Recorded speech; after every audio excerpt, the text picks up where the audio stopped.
ভারত বিএনপিকে চায় কারণ বিএনপি আদর্শিকভাবে শক্ত না, কাঠামোগতভাবে দুর্বল।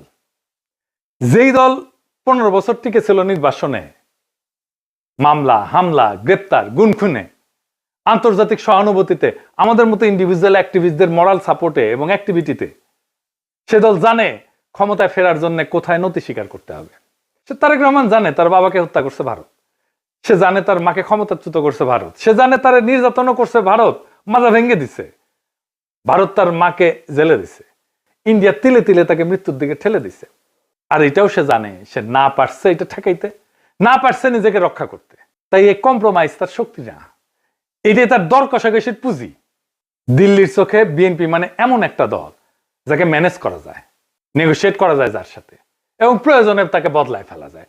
এবং বিএনপিকে ইন্ডিয়া আস্তে আস্তে বদলায় ফেলতেছে, তারে আর একটা আওয়ামী লীগ বানায় ফেলতেছে। আজ ইন্ডিয়ার বিএনপিকে দরকার, কারণ জামাত অতিরিক্ত শক্তিশালী হয়ে গেছে।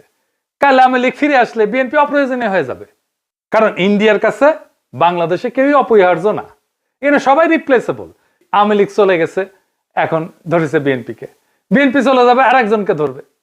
তাহলে প্রশ্নটা ভারত কাকে ক্ষমতা চায় এটা না, আসল প্রশ্ন হচ্ছে বাংলাদেশ কি আবারও একটা কম্প্রোমাইজড অ্যাক্টরকে নিজেদের ভবিষ্যৎকে লিখতে দিবে, নাকি এইবার এমন একটা রাষ্ট্র বানাইতে চাইবে যাকে ক্ষমতায় রাখতে কারো দরকার পড়ে না।